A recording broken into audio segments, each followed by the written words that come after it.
નમસ્કાર, બેનિફિટ બુલેટિનમાં આપનું સ્વાગત છે. હું રાજવી. તો જાણીએ આજના મહત્વના સમાચાર.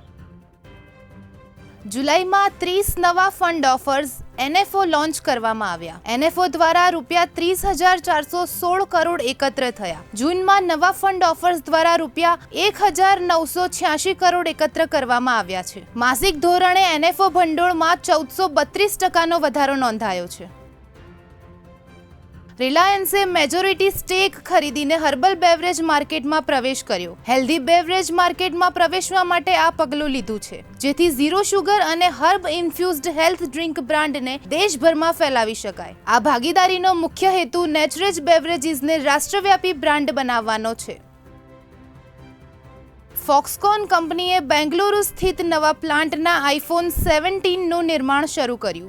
આ એપલની ચીન પરની નિર્ભરતા ઘટાડવાની વ્યૂહરચનાનો ભાગ છે. એપલના CEO ટીમ કુકે પણ જણાવ્યું કે જૂન ક્વાર્ટરમાં અમેરિકામાં વેચાયેલા મોટાભાગના આઈફોન્સ ભારતમાં બનેલા હતા, જેથી ભારતીય ઉત્પાદન ક્ષેત્રને મોટો વેગ મળવાની અપેક્ષા છે.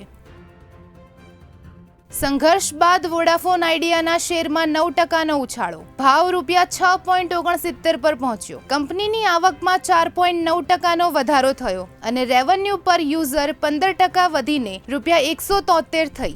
નવા પરિણામો બાદ કંપની હવે રિવાઇવ થવાના સંકેતો આપી રહી છે. આ ઉછાળો રોકાણકારો માટે આશાનું કિરણ બન્યો છે. આજના ટ્રેડિંગ સેશનના અંતે શેર બજારમાં જબરદસ્ત તેજી. સેન્સેક્સ 676 પોઈન્ટના વધારા સાથે 81,273.75 પર બંધ થયો. નિફ્ટી 245.65 પોઈન્ટ વધીને 24,876.95 પર પહોંચ્યો, જે 24,850ની ઉપરનો સ્તર છે. બજાજ ફાઇનાન્સના શેરમાં 5% અને અલ્ટ્રાટેક સિમેન્ટના શેરમાં 4%નો ઉછાળો જોવા મળ્યો.